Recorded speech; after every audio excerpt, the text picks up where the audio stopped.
Hello കൂട്ടുകാരെ, ഞാൻ ഇന്ന് കാണിക്കാൻ പോകുന്നത് വെച്ചാൽ മീൻ പൊള്ളിച്ചതാണ്.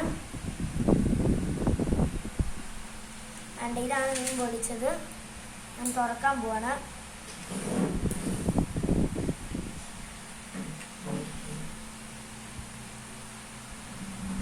ഇത് അമ്മ ഉള്ളിയൊക്കെ വഴറ്റിയിട്ട് മസാല വെച്ചിട്ട് ഇഡലിക്കുട്ടത്തി വെച്ച് ആവി വെച്ചിട്ട് വേറെ ചട്ടിയിട്ട് പൊള്ളിച്ചാണ്.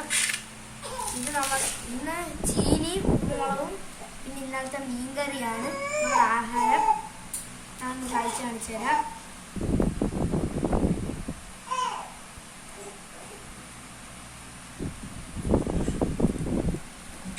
അടിപൊളി ടേസ്റ്റാണ് ഗൈസ്.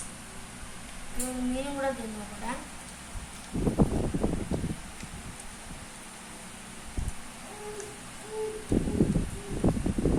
നല്ല ടേസ്റ്റ് ഉണ്ട് ഗൈസ്. ഇത് ഇതിനകത്ത് വെച്ചാണ് ഈ മീൻ പൊള്ളിച്ചെടുത്തത്. അപ്പൊ ഇതിന്റെ ചാറാണ് വന്നത്. എല്ലാവരും ചെയ്തു നോക്കണം. സുലോപ്പിയ മീനാണ് ഗൈസ്. ഇഷ്ടപ്പെട്ടാൽ ലൈക്ക് ആൻഡ് സബ്സ്ക്രൈബ്. ടാറ്റാ.